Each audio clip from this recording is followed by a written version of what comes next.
It has begun. So I was thinking of getting a clamshell phone though. what's a clamshell phone? Like an old, like a dad. Yeah. What if you can't stylus on that one? No, I can't. Why do you want one of those? So suck. Then I would like not be on YouTube. They're mad bulky though. 2 hours a day. Why don't you just not get a data plan? You are addicted to your phone, right? So yes. That's taken too long.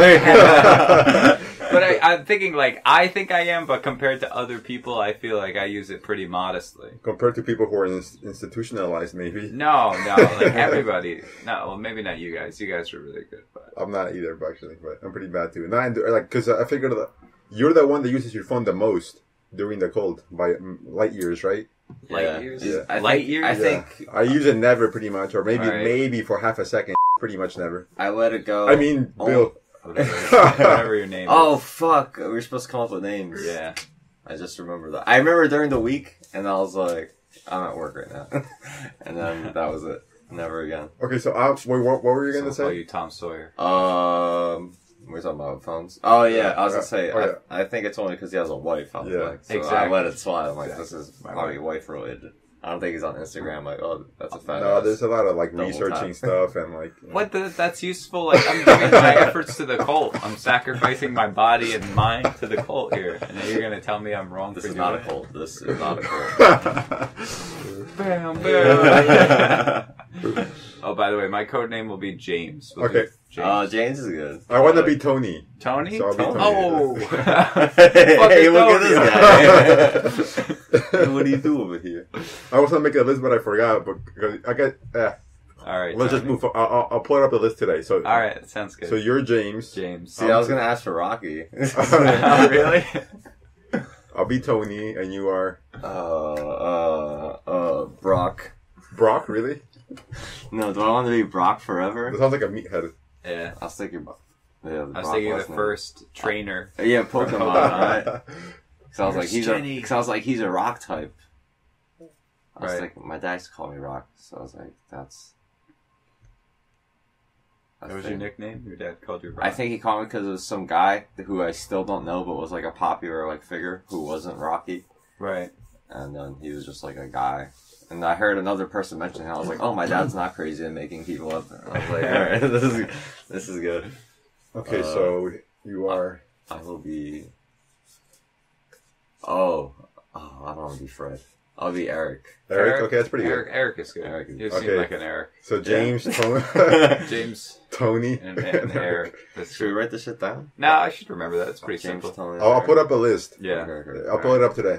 But I still think, Okay. Tony, that I don't use my phone that much. Okay. And there's an app you can get called Rescue Time that'll tell you how much you use your phone and how much Oh, yeah. you use each application on your phone. And I installed that and I was monitoring my stuff. And That's a sign that the fact that you even would download that app is a sign that something is wrong. damn. All right. I do have an addictive personality. That's for sure. So if anything is remotely in the domain of being potentially addictive, I'll probably end up getting addicted to it. Yeah, but I'm saying no, you're not horrific with it. You're not like a teenage girl with it. You know? And I guess seriously speaking, some of the things you look up are useful. Yeah, man, and that's the thing too. But, and I guess we're talking about it, and then you look it up. So sometimes it's there's some gray area there. Where you would prefer if I just didn't bother looking it up, just to stay fully engaged with the conversation. Well, generally it strikes me as as you're taking way too long or derailing things, right? Do you agree or no? I've never made such accusations. What do you guys talk about when I'm not here? If I am recalling it, I don't really recall it being derailed. Okay. Honest, if I'm to be honest, but it's maybe my memory. Tony's just sensitive. My memory's a bit faded. You know what I mean? Yeah. Overall, you're definitely not that bad, but here and there it strikes me as overboard. Right. But you don't feel that way. No, because it's because I see there's an end result. You know, I'm like, oh, he was looking something up. You know. Or something like that. But there seems to be more of a reason when he does it, as opposed to some people where they'll just look at their phone and then they're like, what? And it's it had no connection to what was actually happening, or is this there's like reasoning behind it? I guess we can all agree that Eric is biased in your favor. I think so, maybe. But no, I'm kidding. Sort of, but yeah, honestly, overall, what I would seriously say is that you're not that bad with it. Sometimes it does strike me as bizarre for the reasons I said. right. But what about like the thing? Does she? I mean, does she text when she texts? Bleep for the... Isn't that just mostly nonsense, or is it actually relevant? It's relevant. I mean, sometimes it's silly stuff, but a lot of times it's like, well, where is this, or when is that, and kind of business. But is that stuff time sensitive? Sometimes, but not always. I feel like it's more like it's pretty much never. Never? Or am I wrong? Pretty much never. Well, you're not the one reading the text. So. Yeah, but am I wrong? Yeah, because sometimes it is, you know. Okay. Sometimes it is important. Yeah, a lot of times it can wait. A lot of times, you know, I make her wait for that stuff. But... I'm kidding. I'm kidding. Okay, no. That's fine. I mean, I think like realistically, just in general, aside from this meeting, which is not a cult, we should refrain from cell phone. Yeah, you shouldn't be on your phone generally, right? No, I'm usually not. Though. Yeah, we're usually not, but I think. Just not in this meeting, just in general, you shouldn't be on your phone unless there's good reason to. Like, if actually, I mean, if my wife, if your wife actually needs something, then that's fine. But or if you're looking something up that's crucial, that's fine, right?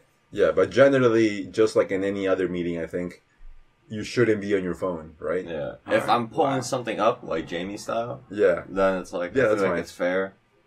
Right, that's fair, right? Referencing something. I suppose, yeah. If I need something outside of my body and my phone is the only way to access it, and it's like relevant to whatever is happening, then it's like I'm going to use it. Yeah. Just like I would use anything else that I would. Yeah. Just if I had a notebook sketch, I'd be like, I don't want to. Like, hey man, this is a notebook-free zone. This is such like a crackdown. This is like the Inquisition. It's like last week. It's like you're running late. We're done with this now. It's like no cell phones. That's gonna be like there's gonna be a dress code next week. Yeah. No. I don't want to make it What's all. The armbands looking like? Yeah. I don't want to make it all tense. Yeah, that would be so hilarious. It's like a hard seat. If we made like put the emblem on an armband, be like armbands are nice. No, I don't want to make it. Just use your best. I think reclaiming the armband. The phone thing. If you use your best judgment, I think we'll be fine. All right. I think generally we're fine. But apparently, my best judgment wasn't good enough because I thought I was completely in bounds with my conduct, and you say I was wrong. Woefully wrong. You're like light years. I'm like light years. Jesus Christ. Oh man. Light years more. What were you gonna say? You were saying like you use it mostly for YouTube. Yes. But what is YouTube? Watching tutorials for Blender. Is that really like an addictive thing though? Is it like, oh man, gotta get some more fucking Blender tutorials? It's like, honey, come to bed. It's like, nah, just hold up. One more tutorial. Just gotta watch. It's not like you're watching a YouTube personality like a fucking 10-year-old like PewDiePie and spewing out catchphrases and shit. It's like you're actively learning.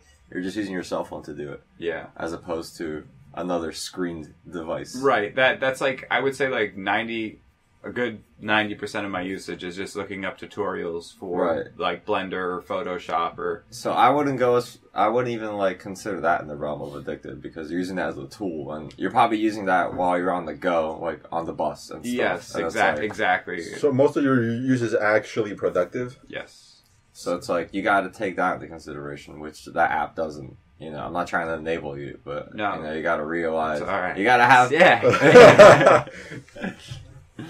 You got to be subjective, but it's like. But at a point too, though, like, and I've made that argument to myself too. But then I've also thought about like diminishing returns, like when it comes to like watching like content, and it's like there's like one guy I really like Gleb Alexandrov. He's like probably like one of the best people for the Blender stuff, and he's got like a really hilarious like way he does things, like just his way he talks about it. So there's an entertainment value in like what he's doing. That's what. Yeah, and so maybe it's like at times like I'm watching more for like the entertainment aspect. He has I don't know where he's from, but he's got like a funny accent, and he always makes like these like funny remarks. He's like, first make a cube. He's like, I knew you could do it. He's like, I am so proud of you right now. Where's he from? I don't know, like that's not to know. Eastern Europe, someplace. Sounds romantic. Yeah, overall, I would say I don't use the internet that productively a lot of the time. I do like a lot projecting. No, that's what it is. It isn't. But looks like didn't even buy one. I think it's not projecting because I think we're both guilty. Because projecting would be like you're not guilty, and I'm just projecting my guilt onto you. Oh, is that how it works? Right? If we're both guilty, it's not projecting. I guess it could be both at the same time, right? I don't know. Yeah, you could both. Yeah, that's I could be projecting and be right? Yeah. Yeah. You can have it all, man. Yeah. You're just vigilant in that domain because of your own. Yeah. You know. Maybe. Yeah. I mean, it could be both. The ugliness in others is the ugliness in yourself. Yeah, that's right. At times. In this case, beautiful. Like I'm wondering because I have used the phone obviously poorly, like most people, I'm sure. Maliciously. Yeah, not maliciously, but I'm not trafficking human beings, but with my human trafficking app. No, but yeah, I used it poorly, like we all have a lot of the time. But so if I say that you're doing that, which you are by your own account to some degree, and I'm doing that too, but is that necessarily projecting? It could be and it couldn't be, but it's there's a. Right? I don't know like what the technical like limitations of that definition are, so I don't know if that's part of it where it's like you're kind of regardless of whether or not you observe like certain symptoms in other people, you're gonna throw it on them, or it's like it's completely like people that are innocent of that, and you're just doing that anyway. Yeah, I think it's down to you. If you feel a guilt about that internally, and you're kind of like trying to push it down, and then you accuse others of that, it's like it can be projecting, but we don't know, and maybe you don't know it too. Sometimes it's usually you'll find out later. I guess it's possible that part of me is projecting, although it doesn't feel that way because I'm thinking I'm doing this wrong, so it's more obvious when somebody else does it wrong. Yeah. But it's hard. Yeah, the projecting thing is hard. Because usually I would think of projecting as you're not doing anything wrong, and I'm just attributing things to you unfairly. Right? That would be more like clear projecting, right? Well, I don't know, man. If you have more, I don't know how to have a ton of... That'd be like classic projecting. Yeah. But I think this is still like falls under the projecting umbrella. It's like different denominations of like projecting. I was throwing that out there kind of informally, so don't. I think you maybe taking it. Well, what? Okay, fine. I'm projecting, but we're all. So we're coming to a lot of conclusions here. Last week we discovered that I'm more normal than you, but you're projecting. That's part of your abnormality. Your tendency to project. This is normal for you, which is not. We're all fucked basically. Yeah. But generally, I do use the phone. Sometimes I do. A lot of the time, I do try to educate myself. Or I think the podcast isn't really wasting time because it's interesting. It makes me think deeply. Like listening to podcasts. Yeah, and that usually you just pop on and do other things. I don't know. That's how I usually do it with podcasts. I'm doing other things when I listen. I usually just listen, but because then I get distracted and I can't really listen. Tony. Oh, I mean Tony. Fucking this guy. Yeah, I'm Tony. That was convincing. But yeah, I think that sometimes sometimes I'll hear an interview and somebody will say, "Oh, this person said this." Then I have an urge to go figure out what they're talking about. Oh, so you go on the tangents. Yeah, sometimes I'll do that. So I think that's kind of practical because sometimes it's like nonsense gossip or something, but then that in of itself is funny to me in a way. Like it's so ridiculous that this is a thing, or somebody is beefing with somebody or some nonsense, and like I'll quickly look and I'm like, what the hell am I doing? Yeah. So what podcasts are you into? Mostly the Joe Rogan one, but sometimes they'll say something like when that Amy Shumer stuff happened where she was accused of stealing jokes, which I'm 99.9% sure that she did.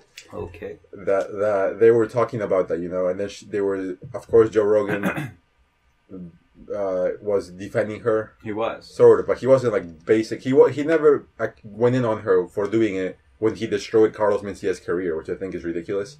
People criticized him for that, but because he's like friendly with Amy Schumer, I think he just kind of gave her a pass.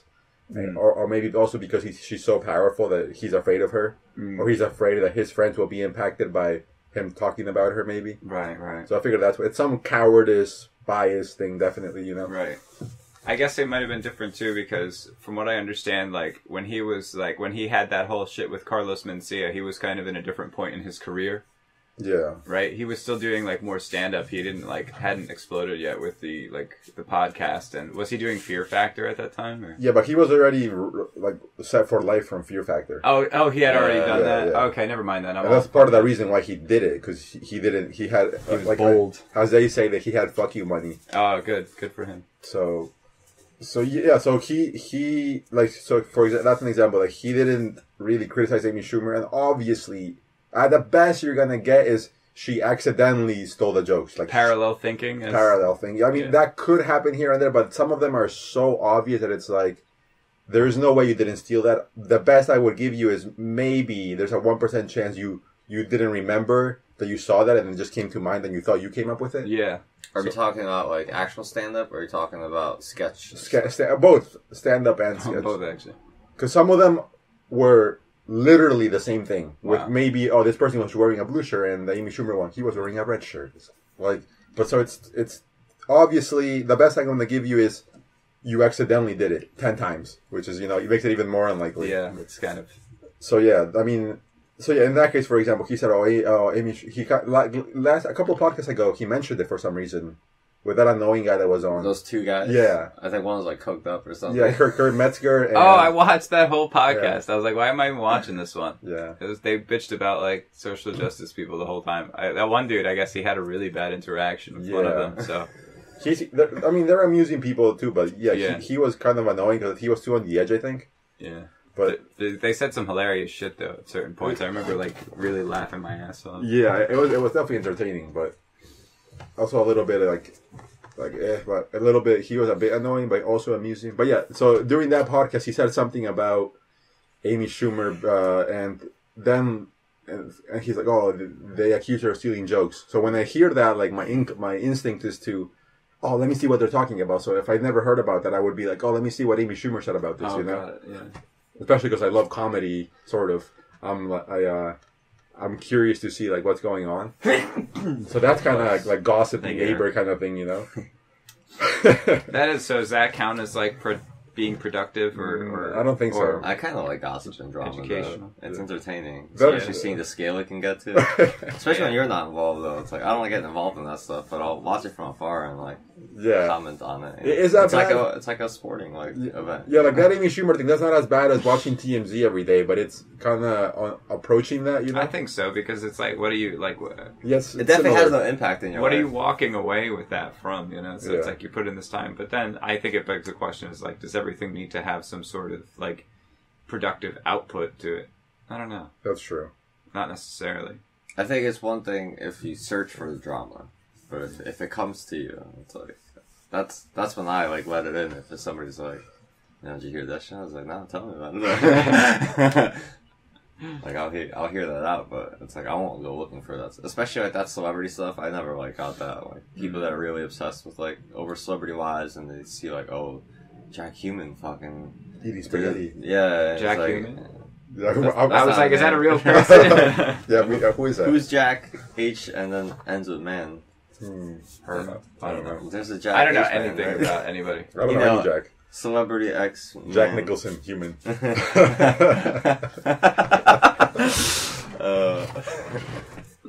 Or is he? It's like they got like some weird pictures where his eyes are slanted. And oh shit, man! Did you hear about Jack Human? Jack Human. Yeah, I don't go into the personal life as much, usually at least. But yeah, I think in a sense it strikes me as it's like gossipy, it's bad by default. But at the same time, it is entertaining sometimes, Yeah. So I don't know. If you have more like connections to it, I think it's better. Like if it's coming from someone you know, or it involves like a circle you're in. It's kind of good to be on the up and up. Like when I was telling you about the Escuela thing, it's like that's technically drama gossip. That's true. Yeah. But it's still relevant to how we act in like certain areas of our lives that can benefit us. That's politics. That's a good point too, because they're not too far off. Yeah, like the gossipy thing about Amy Schumer supposedly stealing jokes. That is does reflect about the community and what people are willing to accept because somebody's powerful. Like you can make all these arguments about all right, it. You know? So it's a whole. Now you have a thesis for your new political paper, your morals. This can be your homework. But it's bullshit at the same time too. Yeah. So, I guess you're right though, because I mean, she kind of got like stuffed to a corner though. So it's like for her, I think for Carlos Mencia, there's nobody willing to take him down. In a sense, like I don't remember anybody like calling him out other than because they were scared of him. Yeah. Whereas like Amy Schumer, it's like everyone's already doing all this legwork. It's like Joe Rogan doesn't really have to expose anything. Yeah, it's like there's all this shit already happening to her. Yeah, but except that the comedians, which I think are the most important voices, pretty much none, like a few of them did call her out, and then they took it back. Yeah. Of course, out of cowardice. You know, it's just like that stuff's annoying. Honestly. I feel like Joe Rogan did handle that poorly, and I do like look down upon him on that. Not that he's an awful person in general because of that, but that is like poor action in his case. And honestly, I think I probably would have done the same thing out of cowardice too, because they're all thinking about their careers, you know, and they know she's like really high up there now, or especially then, a couple years ago or a year ago. So they're gonna be afraid to say that, and like he wasn't afraid to say that with Carlos Mencia, maybe because Joe Rogan was definitely more immature back then. I'm sure even he would say. Also, he was he didn't have a podcast. He wasn't maybe seen as he wasn't as known maybe too. Yeah. So maybe a lot of other factors too. He didn't care as much. But this time, he kind of just let her get away with it. When it comes up, he just kind of brushes it off. And he's like, oh, I don't know. She's a great girl anyway, you know. So obviously he's full of shit. I know the other comedians are full of shit, and it's just nobody's gonna do anything because they're afraid of her, you know. And the public now crucifies her, you know, and the public criticizes Rogan, but they themselves, the like little comedian world, they don't do anything because they're all afraid of her. So I don't know. It's a fragile thing though, being a comedian for a lot of these people, right? Yeah, because it's all connections. Yeah. Yeah, their career is very precarious. Yeah. And if you shit on her show too, it also affects all the people that worked on the show. Yeah, so the director will be like, "Oh, f you." He probably has a lot of like friendly connections. Yeah. Whereas the Carl Mencia world, he was like, it was zero connections. So he's like, I can burn this bridge easy. But it's like he's probably friends with her, or he knows like that guy worked on her show that was on her. So yeah, it's like, Kurt Metzger. Yeah. And I'm guessing they're friends since he keeps coming back, you know. Exactly. And, I mean, he was defending obviously because he worked there. Exactly. I mean, no, yeah. Go ahead. Sorry. But it's like for him to kind of like throw that, he's like throwing a lot of connections away too. So it's tricky, you know. It's a shitty. I think it's not to like defend him, you know, but I guess I will. But it's like there's a lot more at stake, I think, for him to call her out at this point. Right. And then you got I found this, I clicked into like a weird section. I saw somebody post like a Joe Rogan meme. Yeah. And it seemed to come from a place of hate instead of love. I've never seen this before. So I clicked on like the source of the meme, and then it was like it goes to like some page, and it's all this like super like left people, and they're all like shitting on Joe Rogan and calling him like a fucking like misogynist, like whatever, and he hates trans people. Really? Right. And he's like, oh, he says this about this. And it was like really crazy. And it's like I listen to him like a lot, so it's like I feel like I know him. Yeah. So well, not know him, but it's like these people are like way off base, and I was like super like bashing him, you know, at the way he is. So it's like, so he must be aware of the angle of like some hate for sure, I think. So yeah, and it's like in the climate I think that we're in, or the climate some perceive we are in, I should say. Yeah. For him to insult like Amy Schumer, because she was kind of like a flag bearer in a sense for women, in a way. So. Not that there weren't women comics or anything, but I think, you know, there's always, like, a new flag, you know, for whoever. And I think she was, like, the flag bearer at the time. So I think for him to even, like, go on her, it would just be more fuel as well for, like, these people, even though it wouldn't be right. Be like, oh, he hates women. This is, like, confirmed, like, this is, like, a confirmed, you can kill on sight now. It's, like, you know. Yeah, exactly. And I think, like I said, if I was in a situation, I think I would cower out of it too, probably. You know, in a sense, I don't blame him because I wouldn't do any better.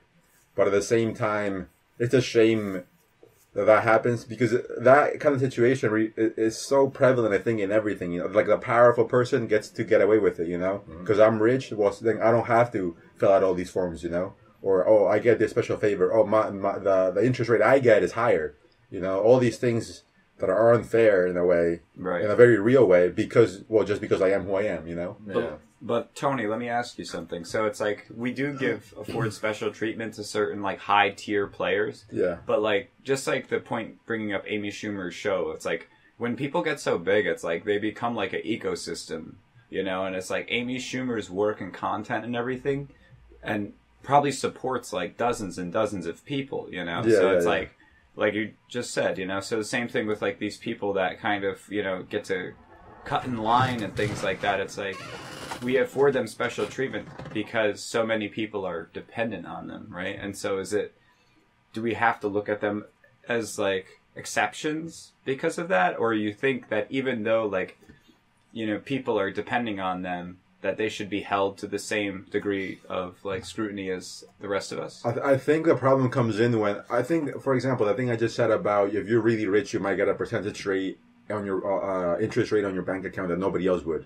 In fact, I've seen that, you know. Mm-hmm. So at the bank where I work, and the thing is that makes some sense because in that specific case, for example, you're giving so much money to the bank that almost nobody can. The amount of money that almost nobody can give. Right. So the bank will turn around and be like, okay, generally this is the rate, but because you're impacting the bank in a positive way to such a degree that will bend the rule a little bit and give you an extra percentage point in there or something. Right. And that makes a lot more sense because let's say I'm the rich guy. I'm giving the bank a lot. Right. Which in turn will help the society, granted it's used properly. Mm-hmm. You know? So that makes more sense. But when you get to, when I get a benefit from my power in that way, that seems to be more okay and in line with what you're saying. But when I get to break the law because I'm rich, or I don't have to show my ID because I'm rich, or I get to disrespect somebody, or anything that is like unjust just because I'm rich, that I think is fucked up, you know, and that happens all the time. Right, like if somebody goes to court and they have like a super powerhouse lawyer, and so they get away with murder, or stuff like that. Yeah, or somebody can be an asshole because they're rich, and those people will still cater to them. But if you're an asshole, you're fired. That's it. You know?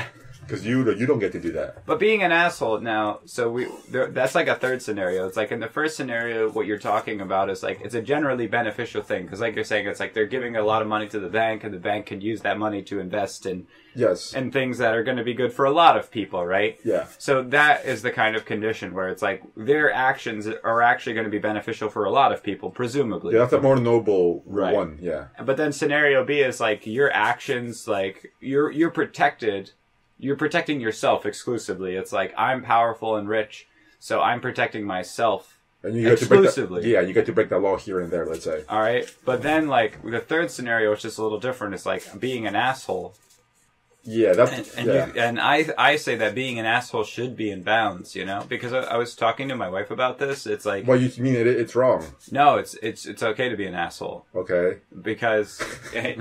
I'll explain. Okay. When you're kind with people, right? When you're gentle and courteous, like what you're doing is like you're putting like a cushion of air around your interactions, right? So it's like it's the difference between dropping something on the floor and placing it gently on the table, you know? Right. And it's like if I'm like a super powerful person, it's like I have like so many things going on of like high technical importance, you know? And it's like I can't potentially have like the mental resources or the physical resources like time to be courteous with everybody. Like maybe I just have to be brusque with people and just like get to the point quickly and curtly to let people know that like I'm not fucking around. Like I have to set a tone and like get people moving immediately all the time, you know? And that makes me come off as an asshole. But if I didn't do that, like I would be suffering because of it. There is some truth to that, but I think you can be... This kind of a skill that I oddly enough, I am grateful that the bank is helping me develop. That I think, although I took it upon myself to develop the skill, is that you can be blunt and still be nice. You can be blunt without being an asshole. You know, I can small talk you for 15 minutes and then talk about your account, or I can say, good morning, how's it going? Okay, you okay? And then, okay, so this is the issue, blah, blah, blah. I need X, Y, Z. I need this. Let's go. that's, I think, a lot more reasonable and in line with what I think the feeling that you're trying to get at than, hey, look at me, hurry the fuck up. What the fuck is this report? Do people actually talk to you that way? No, but I'm saying like some really powerful people at times will talk that way. Like, or though like that guy who was an asshole to me once at the bank, he's like, I'm rich, I don't pay fees. Do you know who I am? Like, there's a difference between being an asshole like that and saying, good morning, how's it going? I really need this done by Friday. That's blunt, but you're not being an asshole. Right. So like when you cross into, what I'm saying, into, I'm the greatest, fuck all of you, where the fuck is my report, where the fuck are my reports? Right. I think that is too much of an asshole. Got it. And ultimately even counterproductive to you being busy. Right. Yeah. So there's definitely a middle ground there. But is that fair to say? I think you're right. No, you're right, because it does not kill you to just like do it like you said in the first case, where it's just like you could still be direct with people. Yeah, without being overly too much of a dick, Yeah, but I think like when you're in a management position like that, like real top tier like management, it's just that like to get there, you've had to give so many orders, and you've had to like make sure so many orders were followed that you've kind of just programmed yourself like to be that way. Like I remember like the CEO of my old job, like he was like a real dick sometimes. He would really like the way he would like communicate and put you on the spot, and just like he was so like whoa, and he would jump to conclusions a lot and shit like that, and that really pissed me off. But it's just like I hate that shit. But I think I used to resent it a lot, but then like I got like a small taste of like being in charge of people, and just even the small taste made me realize like you have to. It's a lot of work managing people. It's a hard balance to strike, yeah. And then it's like I could see that after years and years of managing people, like why you would develop certain character attributes, such that maybe you do jump to conclusions because maybe you don't have time to like deliberate and to like get everybody's backstory. Yeah. You have to go with your gut and just be like, this dude's a fucking liar, you're fired, like maybe not that extreme, but you know what I mean? It's like, yeah, it's hard to pinpoint. Yeah. But I think, like the top guy in my office is named Tom, and he's really good at not being an asshole yet holding it down, But he won't. You should tell him that. Be like, Tom, you're good at not being an asshole, but holding it down. Like sometimes, of course, people will small talk him and then see some other guy who's also semi-high level. Like he's his boss too, and like that guy's talking to Tom, who's his boss. Like I said, and he was talking about his daughters or something, and then Tom kind of changes the subject to work, and he's like, "How come we almost lost this account?" And the guys, it was like, well, somebody missed a detail or something, and the customer got upset, but luckily we got it, so we don't have to worry about it. He's like, don't worry about it, Tom, we got it. And he's like, no, I need to know exactly what went wrong, and next meeting, I need you to tell me what went wrong, so that never happens again. Yeah. And that was pretty, like, he turned into a serious tone. But he wasn't like, hey, fuck you, what? I mean, it wasn't like that. It was like, no, you have to tell me very clearly what went wrong. Right. And you better make sure that doesn't happen again. Yeah. And that's pretty... Did he drop a mic after that? No. That's pretty blunt, but again, it's not asshole, really. It's pretty reasonable, I think. Right. It's not like, hey, F you, what the fuck is wrong with you? It's not like that. Yeah, it wasn't abusive, right? Yeah. But although he did, like, suspend the conversation about this guy's little daughter or whatever. Yeah. He unveiled the mask a little bit. Yeah, that's right. What do you think, Eric? Do you think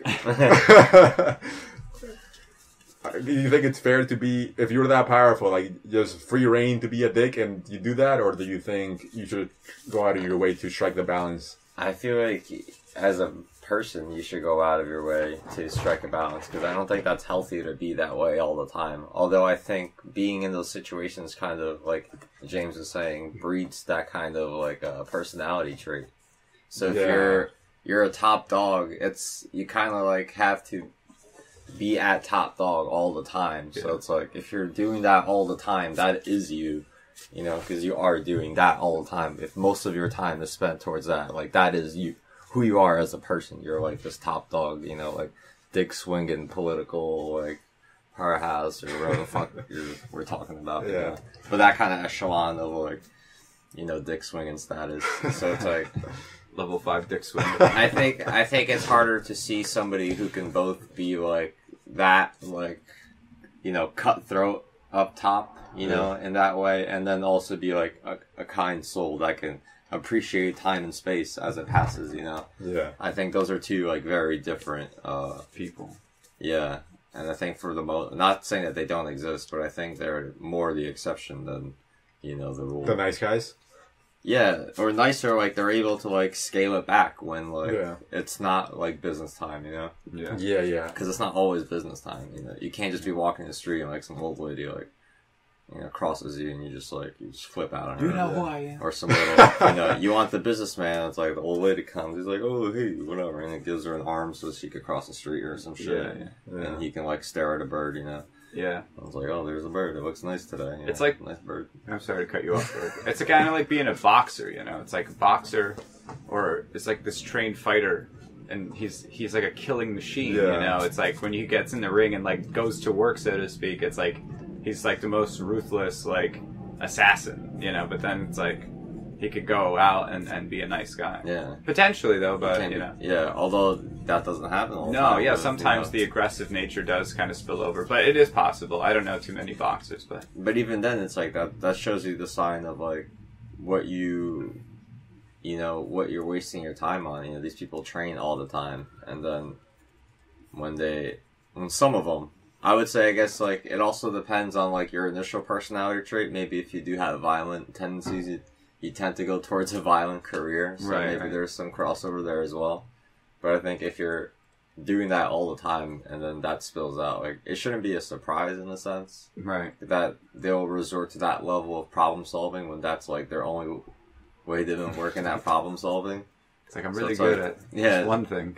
It's like, so they get into the argument and he's like, all right, my fists usually do like The talking. pretty good. Yeah, it's like, so they're pretty persuasive. this is my reflex, so I'm gonna like punch the shit out of this guy. I wonder if this is a punchable problem. Although, Let's try. you know, it seems like that's, you know, I'm not trying to hate on fighters because I don't think, I think most of them aren't like that. Yeah, because there's discipline in it too. Yeah. So, but I would say when they do like flip out like that, like they do resort to that nature because, you know, that is like a nature they've been working with. It's interesting, just the social fabric and dynamic of things, especially at work, like we're talking about. It's just like the little bit of power that I have, or I have had here and there. I can see like how you're saying that it corrupts you. Yeah. And it's like sometimes I need something from somebody, and like my tendency is to press them right away, and I have to I have to literally hold back a bit and be like, oh, let me say hello first, like I was saying, and you know, word it and frame it in a certain way, you know. But like my instinct is kind of like, you give me this now. But it's like I can't do that, you know. Well, it sounds like you're CEO material. I see a young me. Maybe you'll be sitting behind this desk someday. Writing this thing. And I think He's a perv. That's how he got the power. The last interesting thing, well, there's a lot of interesting things about that, but the thing is, like, the powerful person he has free reins to be an asshole or not, because generally people are not going to challenge him, you know? Yeah. So that's like, he can just decide that. So mostly either like his office will be in tension, or his workplace will be in tension or not, and generally nobody's going to do anything about it, you know? Are we talking about a real person right now, or are we talking about this hypothetical person? Well, hypothetical, but I'm sure it happens all the time, you know? Like, people generally don't challenge the powerful. Do you think they like being challenged? You think if you came out and like you started challenging them, they would see some sort of merit in that, like a sport? It depends. It depends. They might take it as an offense too, but it depends. Yeah. That would be like me like running up to Mike Tyson and be like, "You a bitch, Mike! You a bitch!" It's like Mike Tyson, obviously like a million times more powerful than me. Yeah. You know, so maybe if like I was like a legit, well, you gotta like boxer, you gotta like think of your situation better. You can't just call Mike Tyson a bitch. You gotta like, you gotta catch him in something, you know. That's right. I'll be like, Mike Tyson, you can't beat me at Scrabble. Then you call him a bitch. Yeah. I think if you challenge them respectfully, they might be impressed if it's useful to them to help their business. In that way, maybe they would be impressed. But if you're just insolent, if you're just to be a dick, they probably will crush you, I would think. I guess I have this fantasy where it's like I say no to the businessman, and he's like, "I like that. All I have is yes men." And it's like, I need someone like you around. Here's $1 million. Right. I think that's what I'm talking about. I think some of that, hold on to that one. Some of that could happen. You know, the essence of that could happen. I think Yeah, it depends how you approach it. I feel like in the business world, and unfortunately, everything is kind of like everything is polluted by the business aspect of things in a way. Right. It really is about BSing is such a significant portion of it. Mm-hmm. It's extraordinary, you know. But like BSing, like when you say BSing, it's like really what it is like you're conforming to the grid, you know. Yeah. You're playing to the grid. You're not playing to the fractal. Fuck the grid, bro. Yeah. That's all I'm saying. Oh yeah. Fuck the grid. Fuck the grid. Maybe right, you're good. Yeah, my grid right, sucks. buddy. It's like it's a bunch of people like lying to each other. Nobody wants to be like call each other out on like if we were real humans like interacting. It's like, yo, man. It's like stop being this way. You're being like a shithead. Just like do your job, like please. Yeah. But you can't do that in the business world, especially when someone has like more leverage. Like a certain company we work with, like a real preppy company, which I guess I won't name the names because slander and stuff. Especially if they're a big company. But it's like they're just so fucking shit at their jobs. They're just like, no, they're not responsive at all. They delay everything on their end. And then they go to us and it's like, you guys can't get it out like any faster? Like, you know, you can't do Give you an attitude about it? Yeah, and it's like, and then like our top notches come down and it's like, yo, why can't we? I'm like, hey, it's like, we're already rushed. It's like, they'll hold something, they'll sit on something for a week because they're lazy as shit. And then they're like, hey, can we get this, like, as fast as possible? It's like, alright, we could do it, like, on the 25th.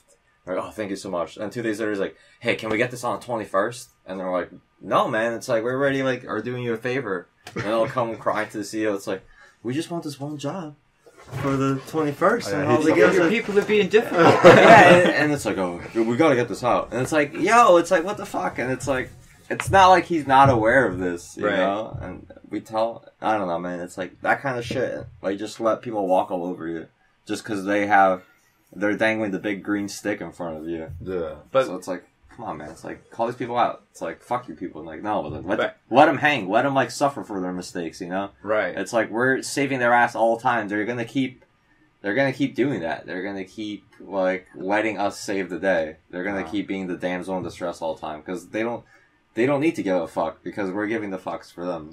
Sounds like my students. Yeah, it's bullshit. It's But like, let them suffer. I want to say something to you. So have you ever pushed back against your managers for allowing this to happen? I say it, but it's like they're not gonna listen to what I say. But you do tell them like pretty plainly like I say like all the time like out loud to like everyone. Pretty much. Like, this is ridiculous and unreasonable. Yeah. I said it in the meeting the other day, too. Like, I brought it up, like, a lot of times. Like, because we had, like, this big meeting and stuff. With, like, you know, the boss and all that stuff. Right. And I brought that up. I'm like, hey, like, these people are fucking, what did like, he say? He's like, yeah. And then it's like, next topic, you know. And then you're like, no, that's not good enough. That's true. I hate when it gives you, like, they'll give you promises of tomorrow all the time. Like, that's their whole thing. Right. Like, with Greg, fuck it, Greg. Yeah. Like with Greg, and they keep like promising him that raise. I'm like, dude, it's been like not a year, but it's been like since the new year at least. It's like we're like almost 4 months in. It's like this is like a carrot they're dangling. Yeah, you know? It's like it seems like they fuck him around. Yeah, because it's like he's also like allowing himself to get fucked. So that's he's making a culture of getting fucked. That's why I brought it up to you, though, because it's like, what part of, like, how are you contributing to, like you said, that culture where things like that happen? It's like, you as an individual, like, if you allow it to happen, you know, you're part of the problem. I'm being mostly a dick to them, you know, on their end, and I'm being, like, hard, and I'm hoping, like, that's, like, the most I can really do with a lot of power I have. It's like, I bring it up constantly, and then my interactions with them are always, like, petty and snarky. And I always, like, CC, like, people and make them look bad and stuff. Yeah. Like, whenever they do something stupid, you make sure to highlight it. Yeah, I, like, really point out, like, how stupid they are on, like, just everything. So everyone's seeing this. Yeah, just, like, really... Where it looks like I'm being, like, thorough, like, and inquisitive, but it's, like, I'm just, like... It's like, look how dumb you look. You see right here, this is where you look stupid. To the customer? Yeah, and I'm like, this is where you also look stupid. And then you told me this... So, but does this make sense because you're stupid in example A and stupid in example Just laying it out for it's like, please advise, and then I'll, like, send I've done stuff like that, yeah. So it's like... so I'll do it that way, and it's like, where everyone can see, like, the errors everyone that hopefully is powerful enough to make a fucking change about it. But I also think the main person that's like, I think there's like weird political stuff on their end too. Like they're probably all like fucking each other or some shit, and there's like some weird shit happening there. Yeah. And weird power play. So like the person who is like delaying everything doesn't get in trouble because they're like, you know, fucking the CEO or something like that. Got it. That's like the impression I get. There's a lot of like there's already a lot of shit getting away with on their end that I feel like should be like, I don't know, they're a bunch of fucking like white people too, you know? It's the only explanation for the degree of incompetence. It's like somebody's fucking somebody important. Yeah, it's gotta be, man. It's so, I don't know, it's so, I don't know, it's messed up. Yeah, those dynamics at work are so annoying. That's part of the reason why I hate work in part. Because of those situations where, again, like that power struggle, somebody can just get away with something like we're saying, you know, that's so annoying. It's just like, ugh. That's another thing. It's demoralizing to see that shit. It's like I don't want to work for you. It's like I don't want to work here anymore. It's like that's why I was gonna say it sounds like you just need to start like looking to like move on from that place. You know, ultimately. Yeah, I'm trying to take a vacation first, and then hopefully I'll get fired. I think I'm going to take a vacation the week before 20. There you go. All right. What did that get you fired though? I don't know. I'm just hoping. I'm just hoping something will happen. Oh. You something completely accidental. Yeah. Something. I don't know. Because it's like, that place is I wanted to call out our Hitler, but I didn't get a chance to. Because he was like, that meeting we had, like, I think I told you about the guy that's supposed to be like the overseer that they brought in. Oh, yeah. That's did you say he has a long black trench coat type thing? Yeah. You did say that. He looks like Kim Jong-un. When you brought him up, I kept imagining him, like, wearing this long black coat, like, looking menacing, and I'm like, am I imagining that? And he's got, like, vape cigarettes, so it's like, I'll come into lunch, and he's, like, menacingly kind of, like, sitting outside, like, always looking like a disappointed, like, toad. And he's kind of, like, looking off in the distance, and, like, he'll just open his mouth, this big plumage of smoke will come out, and he takes another hit of his cyber cigarette, and fucking just, like, you know, is like all menacing and shit. He should have like a bionic eye or something. And he talks mad shit in like other departments and stuff. But it's like he talks all this shit, and he's supposed to be like the, you know, the new boss. You know, yeah, same as the old boss. But in this meeting, it's like, dude, he didn't like say a fucking word. It's like I talk more than him. You know what I mean? It's like I'm like nobody. You know, I'm just like one of like the, you know, select. Like, I'm an integral cog, but it's like, I'm not, like, one of, like, the cogs that should be, like, really talking, honestly, because my job is fairly, like, straightforward. Like, I don't have any issues with my job. I get all my work done, you know? It's like, I'm, like, one of the areas where there's no issues for the most part, because I do what I gotta do. But it's like, why am I talking more than you? You're supposed to be, like, the guy who's, like, fixing everything and, like, getting everything done and, you know, managing. It's like, you don't have a fucking peep to say in, like, a meeting about, like, everything. It's like, there's nothing you want to say? You don't want to try to... It's like, I wanted to call him out. I was like, you're not going to say anything? Like, you're supposed to be, like, the guy that's, like, doing everything. It's like, I hear you talking a lot of shit when you're walking around this place. I've been thinking about that way to get fired. It's like, oh, cool, I could go, like, in the blaze of glory. Yeah. Nice. I was like, get rid of this guy. It's like, they're already all, like, they're trying to convert everyone to Korean, so I'm like, I might as well. That's right. I might as well let that kind of like conversion like take me out. Do it's it, like man. Throw myself into the defragmenter. Yeah, like I have a coworker at my job, and he's like utterly fed up with like everything and like the mistreatment he's received. Teacher? Or... He's like not a teacher. He's more like a kind of he's a principal. Guidance counselor. Kind of like an informal guidance counselor, like a student liaison. Was he this guy who's guidance counselor to actually be like a sub sometimes, or? I don't know. He does something. They've got him doing all kinds of crazy shit, which I guess partly like contributes to like the frustration he experiences because his job description is amorphous. So they can kind of add and like the school will kind of add and subtract things from his job, like ad hoc, which frustrates him obviously because you know he's expected to do things and then it's like. You know, there's no standard for what he's doing because they just kind of assigned him a new role without a specific job. All manner of crazy nonsense. He wants to leave, so bullshit. Yeah, and he's like super fed up with it. And then like you know, and he hangs out like in my classroom. That's like kind of like pretty much where he's stationed, like in and around my class. So we talk a lot. And then he was just telling me, like, all the shit that's going on. And he's like, I'm fucking dumb, blah, blah, blah. And I'm like, wait, you're going to say all this when you leave, right? And he's like, oh, yeah, fuck yeah. And I'm like, good. You know, make sure that you unload that stuff on them. Like, that's your parting gift. If, so he's going to quit?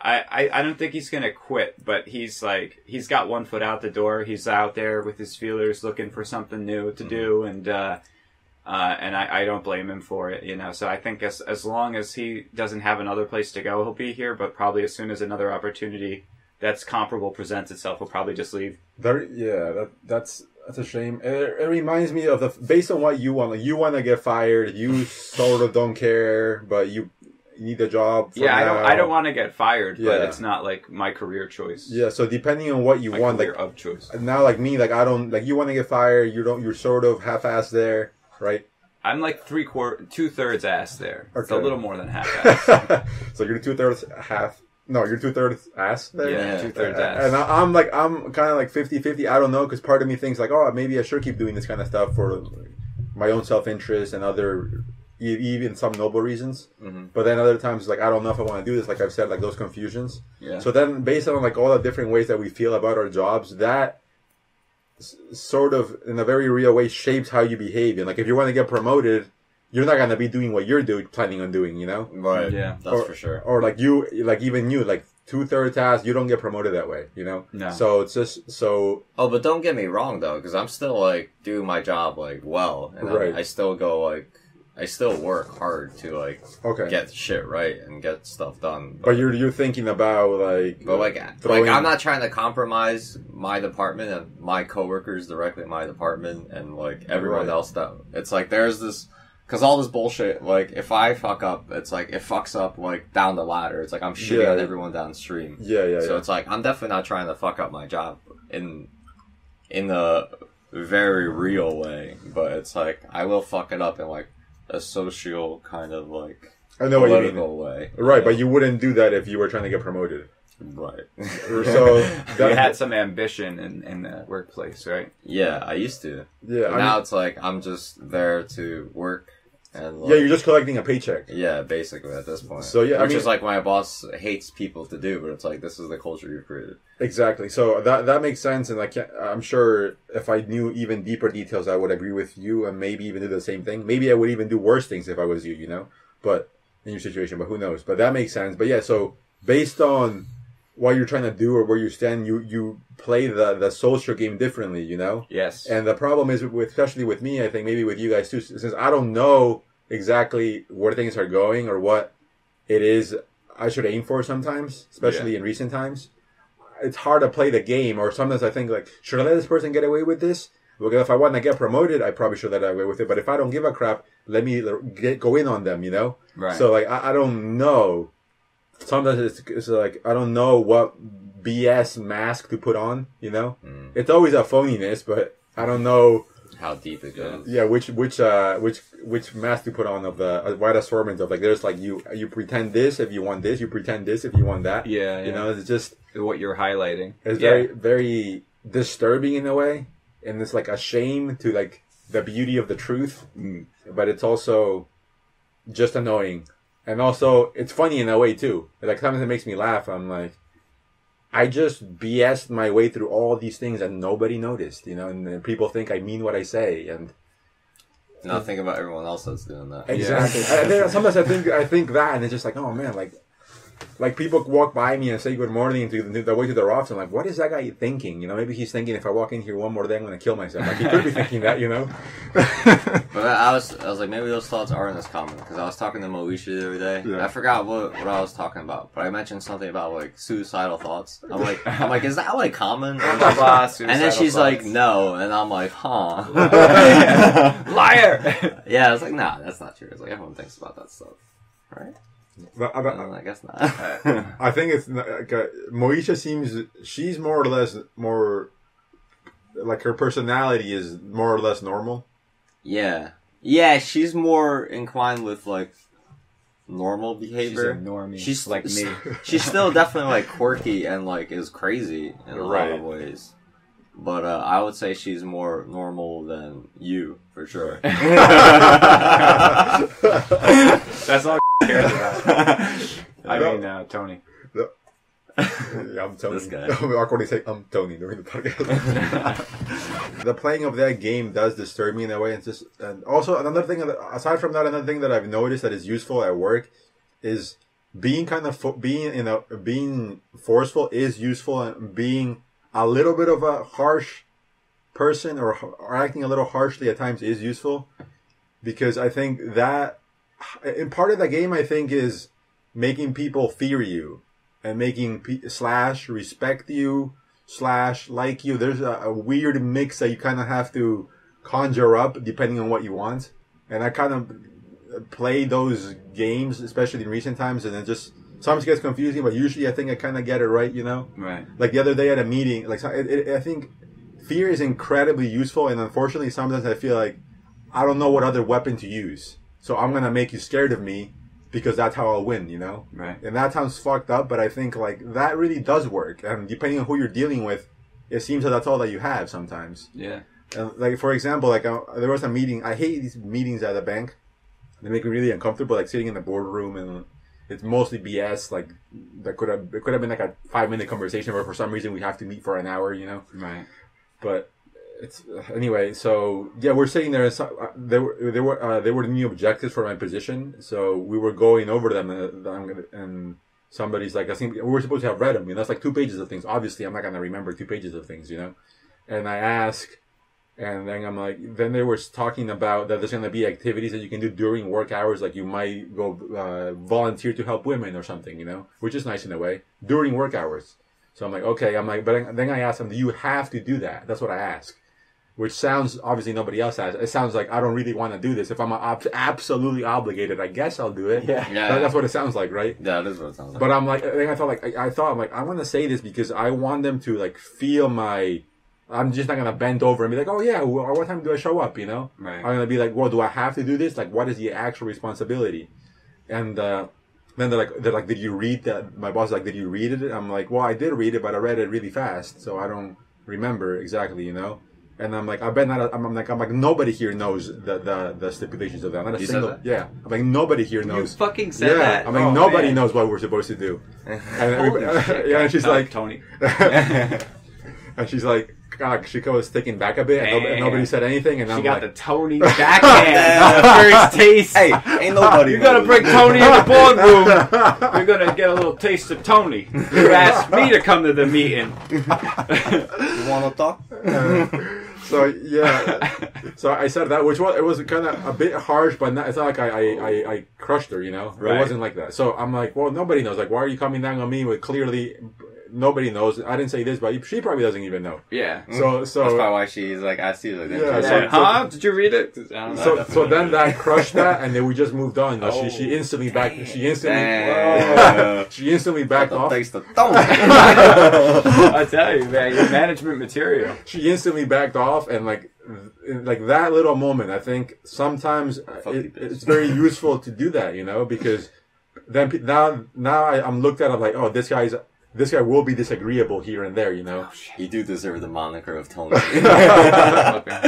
Big Tony over here. Coming with like a crowbar next to me. This is my associate. Or a baseball bat. Yeah.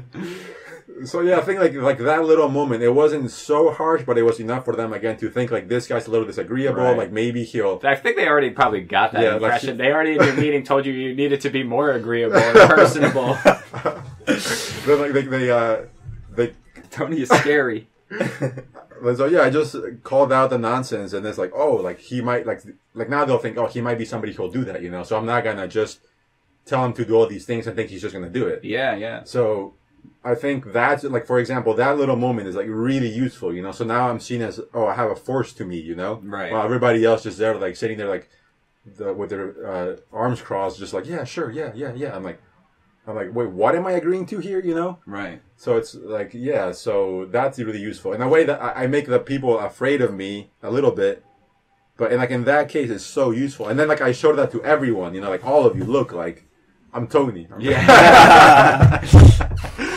That is true though. Like when it's like the way children like navigate the world. It's like children are always like pushing on the world, right? Yeah, and they're pushing on everything, and they're trying to see it's like what's stable and what gives. You know, that's like kind of a simple way of looking at it. And so it's like people continue that practice throughout life. Yes. You know, it's like, and that's how they interact. And so it's like this manager of yours, she was just push, and then she just hit something, and she's like, oh, that's an object there. There's something there, you know, and that's good, you know. Some of my students are like that too. It's like, but was like that too, because he pushed back. Yeah, that's what I'm saying though. Oh, we're all doing that. Yeah, just different degrees. That's right. No, but I was leaving that out. You're right, because like they were rolling out this like policy and all this bullshit, and he's like, so like, what's the deal? You know, it's like, what are we really talking about here? Yeah, and then I went back and read it, and it was vague. Even if I had remembered it, it wouldn't have told me the answer. Oh, you did, just to cover your ass and like, all right, you should have give like, her the benefit of the sent doubt. the email, like red circled it. It's like, it's like here's where it doesn't say the info. So ultimately it's optional, but it's like encouraged. So like I don't know, like I'll see if I. So you gotta help women, or it's just like no, like there's different there's different activities that you can do during the workday, like and every once in a while. So you get paid for it still? Yeah. It's like instead of working, you like pick litter up or something. That's crazy. Yeah, so like that's nice. The litter thing. That's nice in a way, and it's useful to the community. Maybe I just part of me doesn't like it. Part of me thinks it is nice in a way, but of course, like any job, they present things as if. Oh, it's up to you. But like, if you don't do it, they're gonna frown upon you. You know. Right. So it's like I don't like that in a sense. But like sometimes I think about the bullshit of every job, and like there's always some bullshit in every job. You know, it's like that's true. With this guy, you don't say this. It's like, but that's what we always say. Well, it's just like. Can't say Voldemort's name. Yes. Fucker. There's like this I don't know. It's hard to. I feel like I'm quick to lose respect for people and institutions. You know, like I see like one thing is like, oh, you're a coward. I don't respect you anymore. Wow. But then I wish I had like balls like. but then that's also sometimes I think also that then I reflect and I'm like, well, that's not fair. Somebody was a coward in one situation. I can't write them off, you know, because I've been a coward in specific situations at times too. You have good reasoning, I'm sure. Yeah. So I. That's how you tell yourself. There's some of that, I guess, but I try to be. I'm trying to be like more fair with people, but I don't know. If you do something bad, I think it is fair to look down upon you for it, but it has to be like the right amount of shame that I have to bring on you. You know, I can't like clobber you for coming late once, you know, or something. It has to be multiple times. Yeah. But yeah, it's weird. Like sometimes I feel like another thing that's interesting. I feel like you can take more power than you have. Just by being forceful, you know? Yeah. Well, yeah, that's most people want to push back. Yeah, exactly. Most people like are very, you know, they don't want to get into altercations of any kind. You know? It's like that woman was trying to exert like her unfound power, except you fought back the power, and then the power dissipated. Yeah.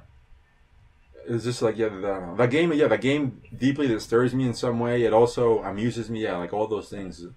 Are you guys disturbed by like these bullshit games that we all play, or no? No, I'm not disturbed by it. Are you? Disturbed is a powerful word. Yeah. And in a way, I am. It's like when I was tripping balls like mad hard on like shrooms, like when I told you I went to the Brazilian guy's girlfriend's house. She's speaking metaphorically for anybody listening. Yeah. Tripping balls. But they had that like real nice not estate, but it was like a real fancy area, and we were closed off, and there was rich people, and we felt like rich people. That's where they had that fridge, the digital fridge that you could see inside. Where is this again? You went to somebody's house? Yeah, we were house sitting basically. Oh, okay, they were gone on like a cruise for like a week or two or something, so they had like a dog and a house, so they were just like hanging out there, making sure. I guess the house doesn't explode, or the house the dog gets fed, and that doesn't explode. But anyway, so we took the opportunity to just trip balls. You know, they had like a pool and stuff, and like obviously I'm real high and like childish in there, and I was like, question everything. You know, like I was saying that out loud, and then I asked him. I was like, what are the limits to question everything? It's like, do I literally have to question everything? And it was kind of like this one-off thought, but it keeps coming back. And it's like I should be like question, and it's like it pops up like randomly when like an event happens.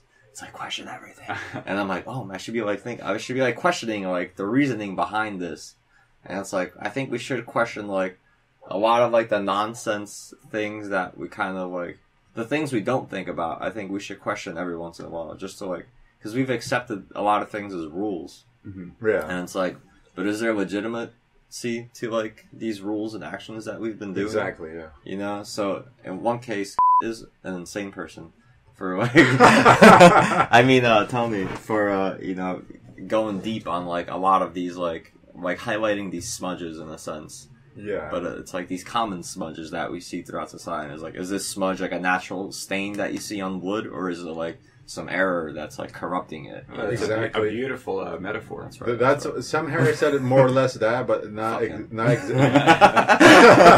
not exactly how you said it even clearer than he did, I think. Oh, semantic. He said it's basically the same idea. I'm not trying to like put down your idea. I'm for saying, an hour and 30 minutes longer. No, mine's more efficient. I heard that. I heard what I needed to hear. No, I'm not trying to put down your idea at all. I'm saying it's a great idea, but it just reminds me of what he said, and it's this kind of to piggyback on it. He says that obviously there's the status quo, but there has to be a good reason for the status quo, which is what you're saying, kind of. Yeah. It's not that the norms in society are all bad necessarily, but if you're saying these are the norms and we have to live by them, then you have to have a good reason as to why we're doing this norm, you know? Because it's the norm right here in this, like, environment, in this culture, you know? Like, they're banning circumcision for everybody, for all kids, I should say. Oh, they are? In Iceland. Oh, nice. And banning it? They're banning it. Like, you're not allowed to circumcise children because it's genital mutilation. It's genital mutilation. It's, like, fucked up. It's like, so they're banning it. Right. And then there's a big uproar from the Jewish community there saying it's, like, against, like, their right to practice and all that shit. Big and deal, it's like, that's, like, their norm is to, like, you know, mutilate the child's genitals, which is, like, okay. It's the norm over there in that culture. Yeah, yeah. But it's like, Iceland's like, this is fucked up. You know, like, maybe they looked at it and it's like, you're cutting off bits of dick, you know, like, basically. It's like, why? You know, people wouldn't want that for girls. They wouldn't, like, the labia shit, whatever they do in, like, some African countries, like, to fuck you up. Or for whatever it is, like, to remove pleasure, or whatever reasons they have for that. Yeah, I think... Go ahead. I'm just saying, like, they question those norms, and they looked at it. It's like, this is wrong. Let's end this, you know. But now they're getting flack for it from someone who thinks it is normal. So that kind of shit. It's like, it's normal for their community. And you gotta think of everything that's normal within different cultures that is, like, completely abnormal to us. And it's like, why is that normal there? So it's like, we should question things because they might be normal here, but maybe they're not right, you know? Yeah. And they might not be normal, like, anywhere else. Yeah, about the dick and vagina cutting, I think that it's not the same. A boy getting that done isn't as bad as a woman being, I feel like it's more genital mutilation to do it to a woman because you're interfering with the functionality. The functionality and her pleasure and when she gets older. So I believe it. And, I mean, it's right. Like, I don't know, because it's like, I haven't had both done, you know. Yeah. I haven't had the duality of, you know, circumcision and not circumcision to, like, be able to tell you the truth. Well, Tony. There could be, like, who are you to say it doesn't take away, like, you're Tony cutting off a bunch of... You're cutting off a bunch of... That's probably personal for the podcast. You're cutting off a bunch of nerve endings, you know what I mean? It's like, how are you going to tell me that doesn't affect some feeling down there? Yeah, but that's like... I'm saying you're right, because it's not as horrific as, like, the kind of horrible genital mutilation that they do. It's like, you can live normal, I guess, with that, you know, like... Yeah. But it's like, it still shouldn't be done. It's like, oh, well, we only cut a little bit of your pinky off. Yeah. We're just cutting a little bit of your penis off. Other fingers, you know. Yeah, that's... I mean, I think there's, like, 2 points. One thing is, generally it seems when they circumcise women, that's actually harming them or fucking them up in a very physical, I guess, / biological way. So, or maybe more physical way. Biological maybe is part of it in there, too. So that's fucked up because you're decreasing their pleasure and you're doing it for ridiculous reasons, right? So that's, I think, really fucked up because you're as opposed to the non-ridiculous reasons. Well, for the woman, you're physically hurting her for some ridiculous reason and / ruining her future pleasure, potentially, right? Right. Generally, it seems that people who do it to women that's what they're doing to them, if I'm not wrong. But when it comes to a boy, it's not as horrific, I think. It is, but I think, like, you can make an argument that it's still wrong, because how can you go in there and remove, even if it's not that important of a part, why are you allowed to do that, right? I feel like when... And it's, the other thing, it's against the will of the person. Yeah, the kid can't decide. If you ask a 20-year-old, it's like, can I cut a little bit of your penis off? And it's like, they're probably gonna say no. Yeah. But if that's just me, maybe I'm horribly wrong, and my views are skewed, and everybody wants a bit of their skin chopped off. Yeah. But you do, like, I think you agree that it's lining up out there. Doing it to a woman doing it to a woman is much worse, right? I mean, I think, like, in the pain meter, yeah, it's like, whatever, it's like, I don't know that much about the fucked up shit they do, like, genital mutilation-wise to women in, like, some parts of Africa and all of that, and, like, they're obviously doing it for more negative reasons, I think. I don't think, from what I understand, whereas, like, in our society it's looked at as, like, a benefit for some reason, and, a religious, like, right. But to me, it's still wrong. You're doing something without consent, something that's unnecessary. Yeah, I think generally it strikes me as like wrong. Just clean your dick. It strikes me as wrong for both. It strikes me as wrong for both, although way worse for women. Yeah. But at the same time, I think the, like, nerve-ending thing. Like, I was circumcised as an adult. Oh, really? Yeah. Well, are you circumcised? I think so. Yeah. You think so? I think so. Do you have foreskin? Not a lot. Semi-circ. I think I don't have, like, a big hat, so I think I was, like... Can you completely cover the head of your penis with your skin? No. Okay. Then I guess I am. You are then. You must be. But you can cover some of it? Let me see. I'm kidding. Just take it out. I mean, like, in certain situations, if it's, like, you know, like, cold out and I got that excess baggage, you know, I can, but it's not. I definitely like a can't. Scarf. I can't. I can't, like, big hat it. No, I don't think. I can't, like, turtleneck it. Like, so you know. So maybe they cut some of it. I don't know. I don't know how that worked, because I was technically born in Canada, so you know, it was probably like they just did it there. Not that I have, like, a bone to pick, because it's like I never really thought about it. I just think it shouldn't be done. So I got it as an adult, and I was gonna say, you know, there's a lot of, like, I think a lot of pain, questionable information on the internet about that. There's people, gender mutilation, you're destroying the kid's life, and there's also, like, the other end of who cares, just do it, you know. But I think, like, the nerve-ending thing, there is definitely a different feeling, a little bit, but it feels to me jerking off without foreskin is better than when I had it. But then again, like, I had it done as an adult because I couldn't fully pull back my foreskin. That's why I had it done. I didn't do it for cosmetic reasons. So technically, somebody who can pull it all the way back, I don't know how they would feel having sex or jerking off. Would that feel better if you have it, like, normal with foreskin? Is that better than if you get circumcised? Because I know the difference between not jerking off without being able to pull it all the way back, and then jerking off after having a circumcision. So I don't know what it's like to jerk off with foreskin that properly works. Do you have the sex? You have sex knowledge though? Foreskin. Did you have sex at this point or no? Yeah, I did. But so how's that comparison though? Sex is way better. But with now, the cut with or circumcision, circumcised, everything is better. Really? Yeah. But that's because you changed my opinion. Well, but listen. All the baby. He had technical difficulties. Yeah, I couldn't put it all the way back. So maybe if I could pull it all the way back, it would have been more or less the same. I don't know. So yeah, so I'm a bad case. But generally, a good website that I found that apparently is people who actually had it done and legitimate research instead of hysteria and all that. It seems that generally there isn't a lot of concern in terms of the boy's health. And the feelings will not be lost. Your skin does. There's some bullshit myth that your head of your dick will harden. That's all, like, almost a stone. It's all this. It's drying out because you took it out of the wrapper. Yeah. So there's a lot of all that appears. As far as I remember from doing the research at the time, that most of that seems to be bullshit, and most people who have it done. There's a bunch of there's the Jewish Defense Force. Online perpetuating. I don't think this message sponsored. Sponsored by the IDF or whatever. Yeah. No, but it was like many people who had it done. Like, is there some That's a real thing. I know. In my old job that I was talking about before, we used to do work for them. Maybe there's a hidden bias or something somewhere there, but I don't know. But maybe 2,000 years of cutting dicks. That's the bias. Yeah, but most people who had it done it seemed that for whatever reason, like it's mostly fine. You know, like it's not.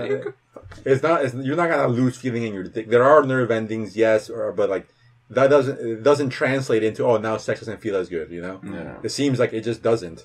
But there could be exceptions. I don't know. But even with all that said, it still strikes me as wrong in a way, although I'm missing something, to do that to like a baby boy anyway. Because he should decide that. Like if he wants to get that done when he's older, then he can do that. Right. You know?